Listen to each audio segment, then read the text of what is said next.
So when we get to the sound, if you can't hear it, somebody tell me. It says that I'm sharing sound.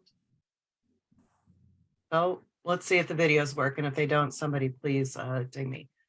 So thanks for having me talk about Bloomberg. I was at Bloomberg, living in New York City for 4 years. It's a very interesting place. I'm now back in Michigan, sort of due to COVID and other things. So let's go ahead and get started. This sort of has a sort of about me and Bloomberg, about Bloomberg, and about Bloomberg and Rotary. So that's sort of the order of this. So let's go ahead and get started. So about me.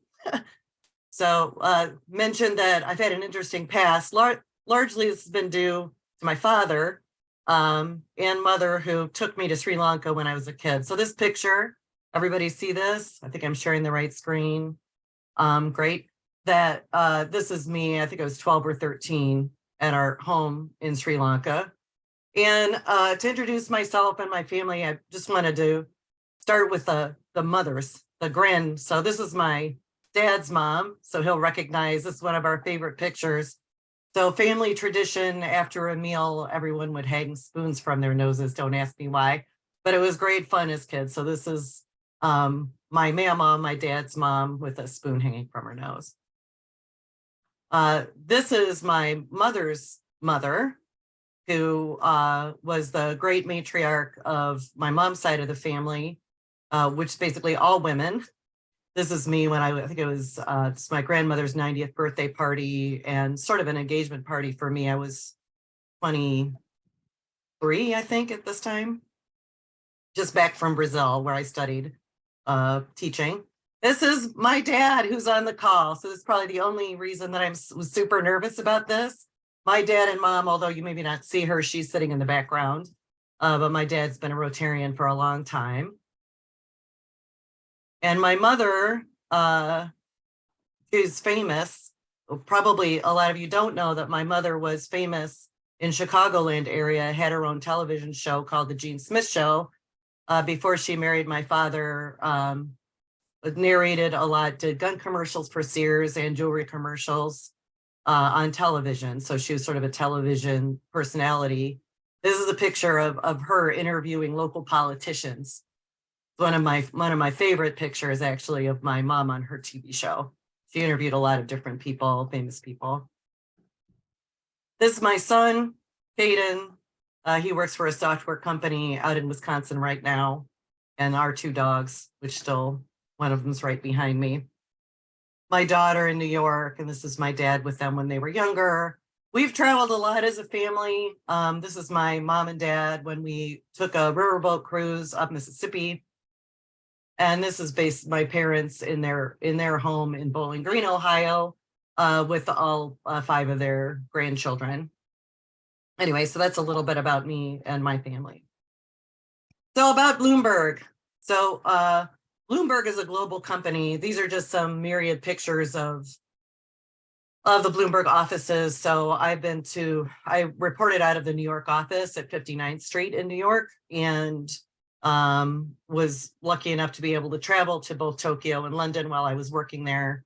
I'll talk more about the kind of work I did there at Bloomberg, but this is the inside of the London office, which was brand new in 2018, and has Roman ruins underneath it that you can tour also. Yeah, this is one of the lobbies with these great big wooden burls. There's just crazy stuff. All right, so here's the first video. This is sort of what Bloomberg says about itself. I think it's only like a minute. And let's see if this will work. I think there may be commercials with this because of the browser I'm using.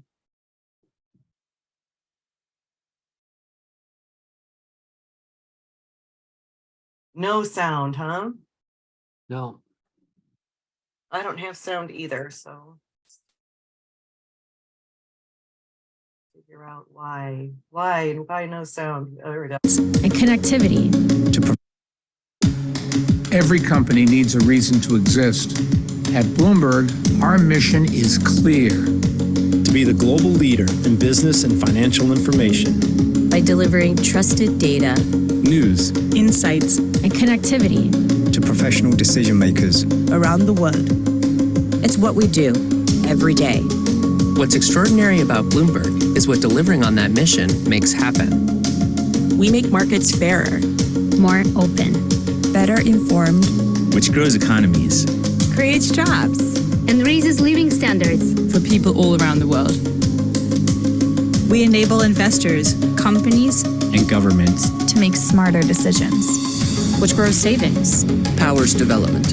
and helps solve shared problems in a complex, interconnected world. we deliver facts and insight. that elevate public debate. We drive accountability, sustainability, and inclusivity across industries. We make markets, economies, and communities stronger, Healthier, greener, better places to live and work. From our products to our people. From our innovation to giving our profits to philanthropy. We think bigger to drive the world forward. Okay. So that gives you what Bloomberg says about itself. It's a little funny because I believe everything that's in that video from having been working at Bloomberg. You know, it seems really flashy, but it's also very true. So we'll talk about a little more about that. So Michael Bloomberg, you might know, he was the mayor of New York for some years. He founded this company that became Bloomberg in 1981 with, poor guy, $10 million that he got when the Solomon Brothers sold to Philbro. So he got $10 million. He wrote a book about, starting up. So it's emotionally hard for him to get laid off, but he got $10 million and he used that to start Bloomberg, which really funds everything from selling data. So Bloomberg does give 95% of its profits to charity. Bloomberg News is also funded by the profits from the technology and from selling data. So from the terminal, which has 325,000 global users. So $10 billion in global revenue is pretty big, and 176 global offices. So they really are everywhere. So Bloomberg News is everywhere, and philanthropy. We'll talk more about Bloomberg philanthropy.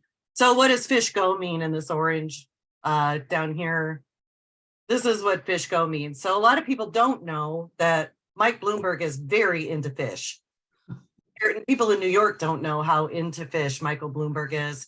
He spent something like $800,000 of his own money installing a fish tank at City Hall when he was mayor of New York. So he really cares. This is the lobby, sort of the free convenience store. That's the cafe in one of the offices. And all of these are tropical fish tanks. So this is a picture I personally took of an eel in one of those fish tanks.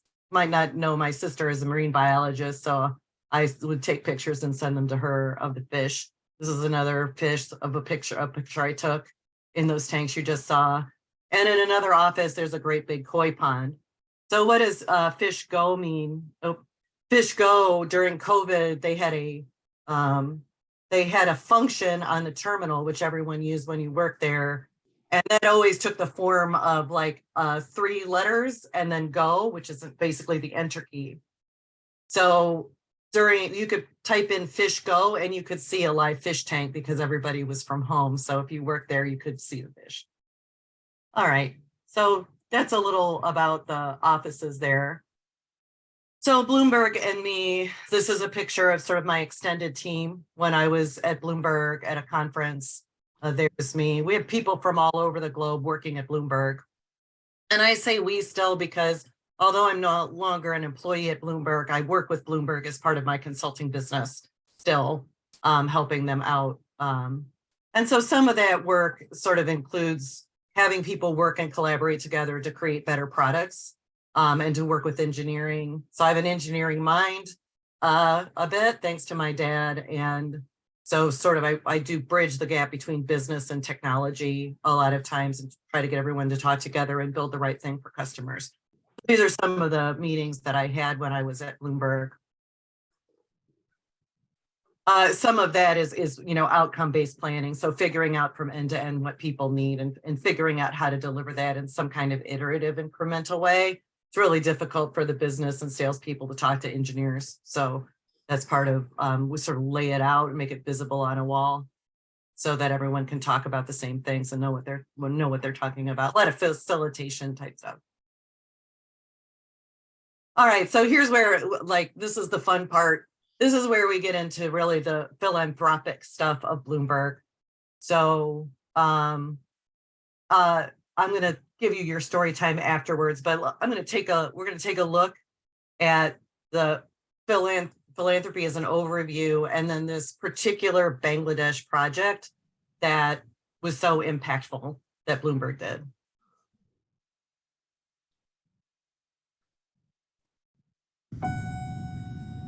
Nearly all profits from Bloomberg LP go to Bloomberg Philanthropies, which is dedicated to saving and improving lives around the world. Every Bloomberg employee in every one of our offices makes that work possible. What other company gives you the chance to do so much good for the world? Most of our profits don't go to shareholders. They go to reducing disease and injuries, cleaning our air and water, giving students a better education,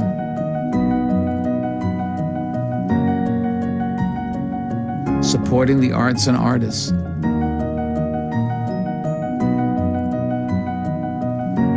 investing in the communities where our teams live and work, and helping cities solve their toughest challenges. Scale is critical. Measurability is critical, and results are paramount.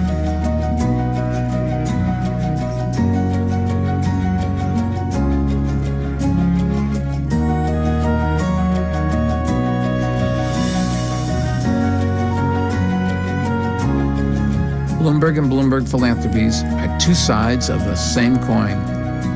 So when you work for or with Bloomberg, you're doing a whole lot of good. Learn more about our good work at Bloomberg.org. Okay, so that's just a little overview of Bloomberg and Bloomberg Philanthropies. Not too much to say except to get into the next video, and then we'll talk about Rotary and Bloomberg.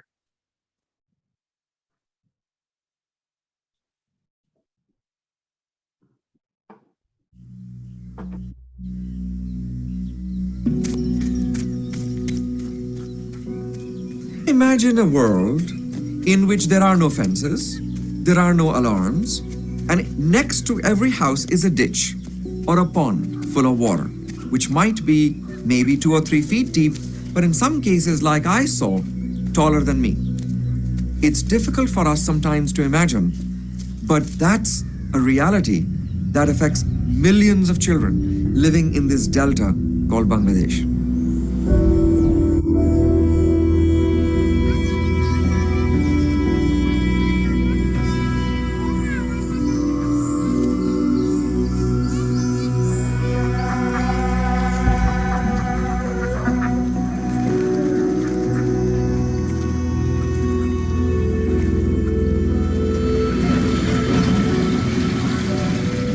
Children who are between the ages of 1 and 5, in general, haven't started school, and they're playing most of the day around their houses. And that's why these children have high risk of exposure to water bodies, because they're playing right there.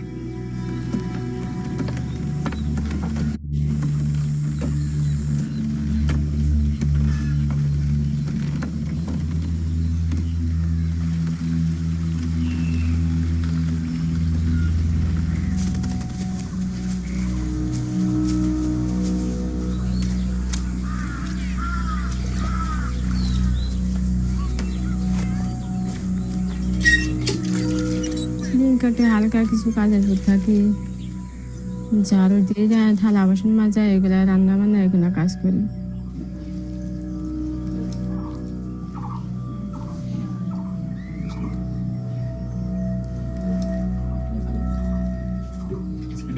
কোলে করে রাখার পরে সারাক্ষণ কোলে করে রাখলাম সেদিন ওই টাইমটুকু আর আমার খেয়াল ছিল না 10 মিনিট হাইস্ট 10 মিনিট হবে নাজমুল নামে একটা ছেলে আছে আমার ভাগনা ও গোসল করতে পারে না পুকুরে নামছে তো নামলে এবারে ওনার পায়ের সাথে বাজছে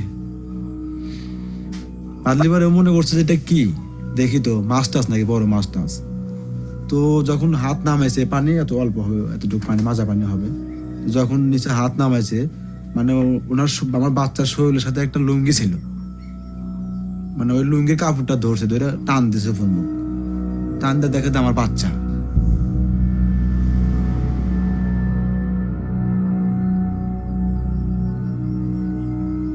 এটা বলতে গেলে আমার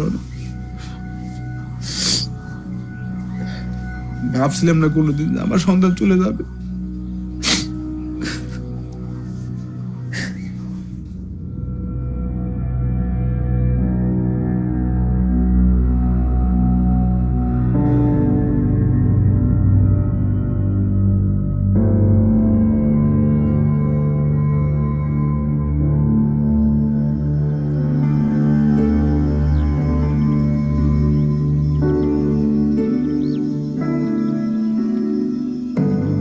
We at the Johns Hopkins Bloomberg School of Public Health are not just interested in developing a solution, but we also want to be partners in implementing that solution so that real lives can be saved around the world.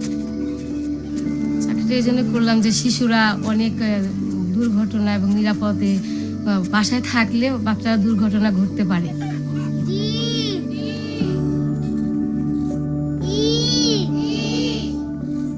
তারা বলতেছে যে আমরা শিশুদের দিলে আমরা অনেক নিরাপদে থাকি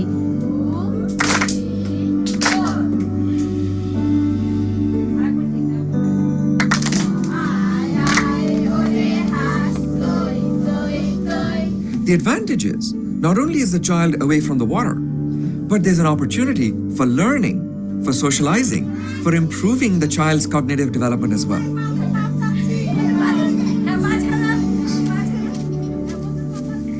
মা এসে বললো মানে মিতুর মা বলছে নিরাপদে কাজ করতে পারতেছে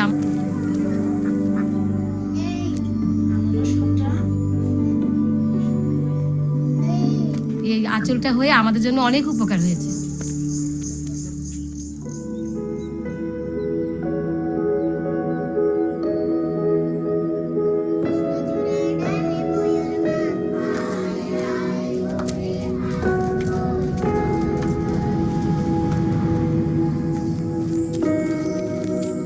While these are statistics and numbers to us, each one of these numbers is a story.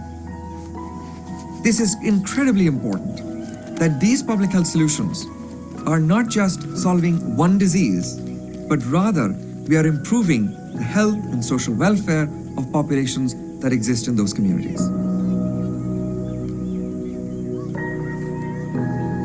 দুটো সন্তান আমার কাছে খুব প্রিয় ছিল খুব আদরের সন্তান ছিল আমার কাছে এটা বাচ্চা যা যা লাগবে আপনারা দেবেন যাতে বাচ্চা সবকিছু থেকে নিরাপদ থাকে এটাই আপনাদের কাছে আমার আশা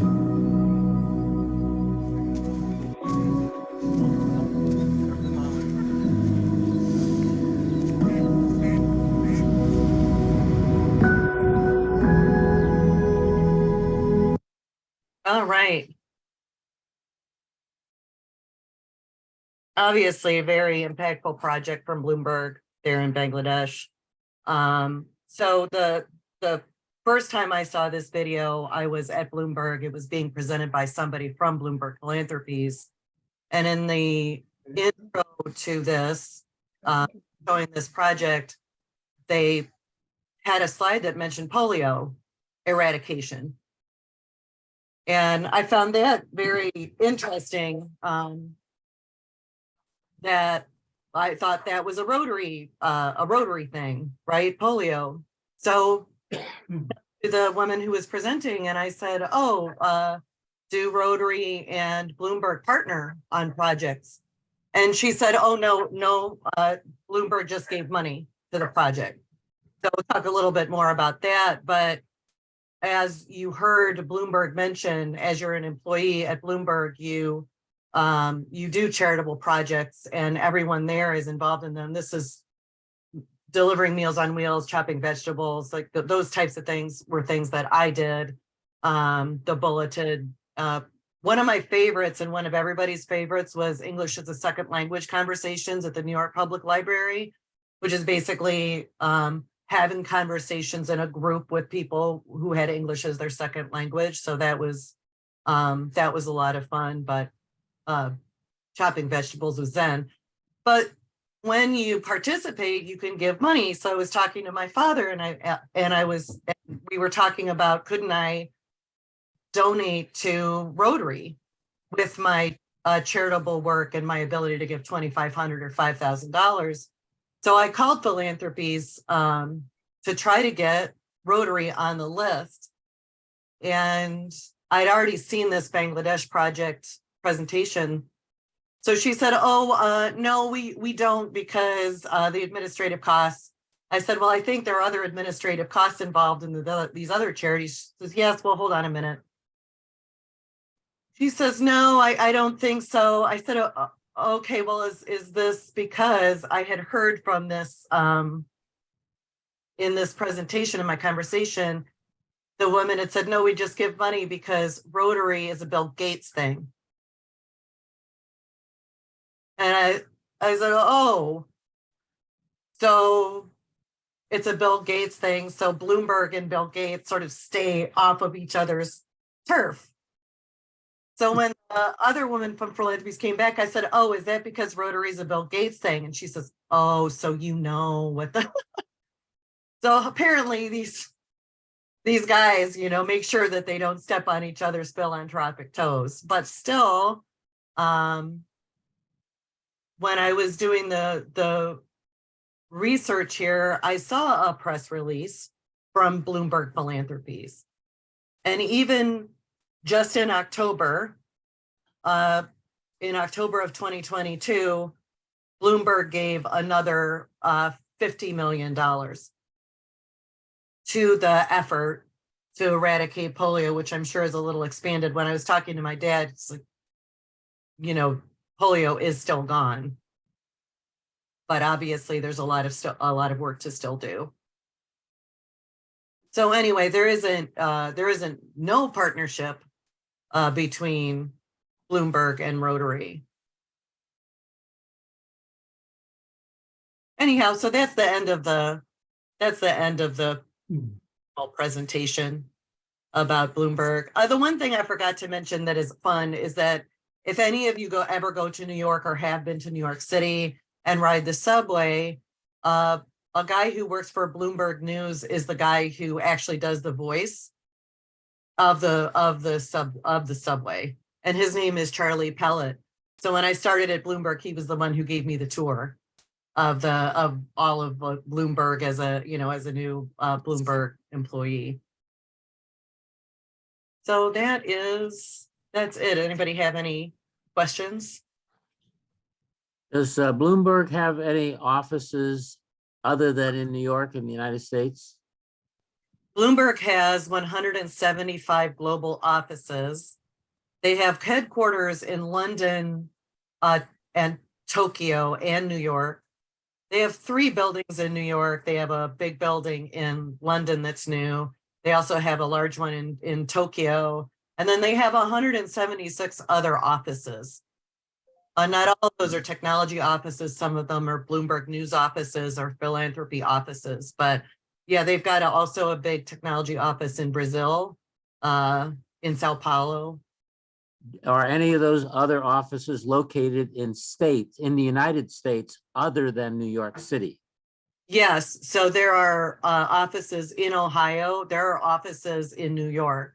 Some of those offices, like I said, they're not tech, they're Bloomberg Bureau offices. So the news bureau offices.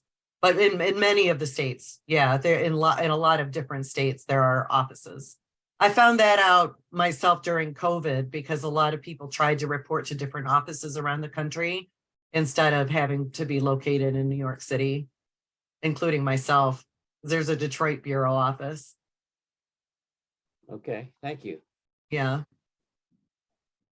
Holly, can you stop sharing your screen now? Sure. Thanks. Thank you. I've got a question. My name's Caroline Phelps, if we haven't met. And I work for a really small NGO that has worked with different corporate partners in terms of grant making, but also corporate social responsibility. So I guess the first question is kind of what's your take on philanthropy as grant making, which it seems like is more what Bloomberg does, and corporate social responsibility, which my understanding of that is like that it's donating goods or services. So that's my first question, sorry. And my second question is, you know, as I think long-term about my career, I'm sort of interested in exploring that. So what advice would you have for me? So I guess for the first question, I would say Bloomberg is a little bit different. Bloomberg is privately owned. So really, you can imagine Bloomberg and his family can only spend so much money themselves. And so Bloomberg doesn't have, there's a group of managers, but there aren't shareholders that are trying to get dividends or get payouts or have perpetual growth. So Bloomberg can himself decide how much he's giving to and how much he's invested in philanthropy, which, as you can see, is a lot. So I think it's a little bit different the way Bloomberg works versus other. I mean, I worked for TD Ameritrade, and they had no philanthropic arm and made just a ton of money and had really zero besides doing like little internal volunteer days, no philanthropy, and giving no money to nonprofits. So Bloomberg is a bit different that way. In terms of your own career, my background is not in philanthropy per se. My background is in technology. So he can go outside. If you had go out there and go outside. I don't know where you parked it at. You had the door shut. So it isn't that I know a ton about your career paths, but for that type of work for NGOs.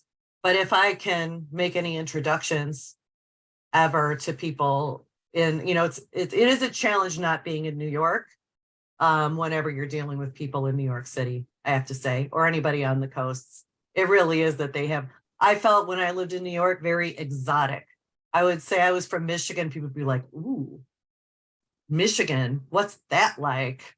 So yeah, so it's kind of funny, but I'd always be happy to make some introductions there if I have them. Yeah, that would be awesome. I'll take any you want to throw my way. And I had the same experience interning in Philadelphia. People would hear me ask for a pop or something like that, and they'd be like, whoa, you are not from here. Yeah, so it's funny that, you know, the people we have on the call from other countries might be surprised to hear that, but it's definitely, it's definitely regional differences. Yeah. Thank you. Mm-hmm. Anything else? Yes, Holly, if someone identified a major project, how would they take it to Bloomberg and have it reviewed? I think that's a great question and a difficult one, because Bloomberg is, like I said, it's global, and 20,000 people work for Bloomberg, and philanthropies is sort of a different unit. So even I, as somebody who worked at Bloomberg, didn't talk a lot to people who were in philanthropies, because our job was to make maximum money to give to philanthropies to use. So even that internal networking is difficult.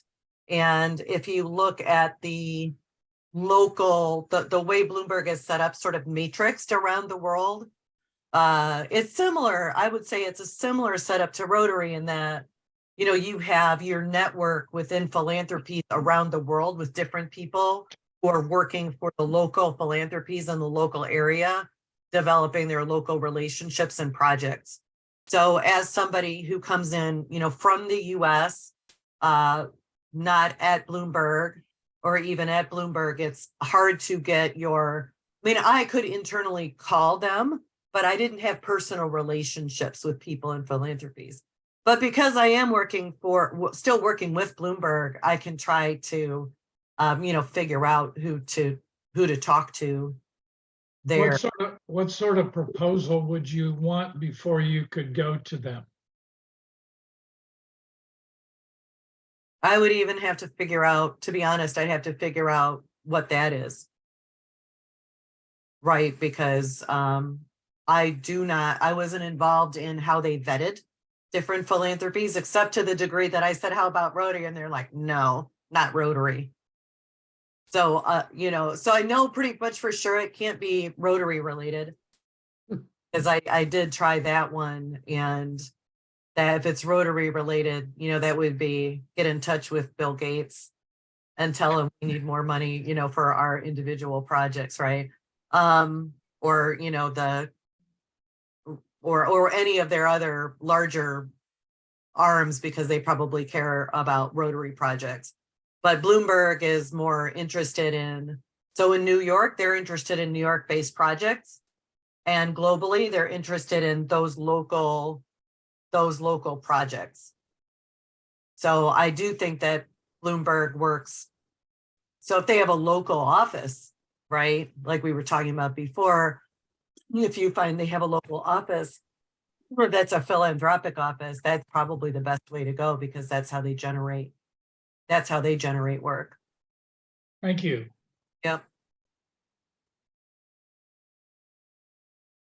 But at any about that Bangladesh project, anybody have any comment about that? No? I mean, the one thing that strikes me is it is really data driven. They're very, they have data afterwards. So they go in figuring out how to measure, test things and measure them and then scale them. And they're always interested in the measuring of what success looks like, which is a good way to be. Holly, could you tell us a little bit about, Will has a question. Will? Yeah, just real quick, with the statistics that you showed, Holly, on what caused most deaths among young children, perhaps a swimming program during the built into the daycare system might be a good thing. Yeah, don't you think? Yeah. My guess about that is, and I'm just a guess because I wasn't personally involved in this project, is you see what the water looks like, and everyone is I don't know how safe that water is to begin with. So I would feel like you'd want to start with a controlled, like a pool, like an actual pool where you had very controlled circumstances and not a lot of wildlife or whatever, or those types of things. So that might have been a challenge for them to be able to even get controlled water like a pool or something where you could safely even teach. But that's just a guess. But I agree that would be a great thing to be able to do. I find it it's too bad that somehow Bloomberg has tied Rotary to just polio, which is what it sounds like. I don't think that I think my take on it when I saw it was that Bloomberg was trying to take credit for the money that is given to the polio program and not mention Rotary. So part of my question to her was, well, you mentioned polio. I know that Rotary has had a lot to do with that. What up with that? Why did you mention polio? Clearly it's because Bloomberg has given money, but I found it odd that they put polio on that slide without mentioning that Rotary was such a big, is like the main proponent of polio eradication. So she had to sort of back up a little bit and say, oh no, that was really, we gave money, and they have, but they didn't even, just so you know, that I'm a Rotarian, so I mentioned Rotary to her. Rotary did not pass the lips of anybody at Bloomberg. Well, and I guess my concern is that it seems like they've tied Bill Gates to Rotary, and so they're not going to touch anything else that Rotary might be involved in. Where, I mean, yeah, it's great that Bill Gates has been giving the money to help support what Rotary started, but Rotary goes way beyond polio. It absolutely made me feel like they play golf and have an agreement. You know, that Bill Gates and Bloomberg and whoever else gets together and says, okay, so Rotary's your thing, right? Okay, so you stay away from, like, we're in Bangladesh right now, so you know, right? So it did made me feel like they definitely agree that they're going to stay away from each other's turf, so to speak. I'm not in the room for those conversations, but it definitely right made me feel that way. Yeah, I agree. It would be fascinating though if someone like, you know, Jennifer Jones were to hear that story, right? Because I think we've so over branded polio that, you know, the good news is everybody seems to know that that's Rotary's thing. The bad news is we've done that to the exclusion of so many other things. And I used to say this when I was younger. God, that sounds awful. No, I'll be 50 in the fall, and I joined Rotary when I was 23.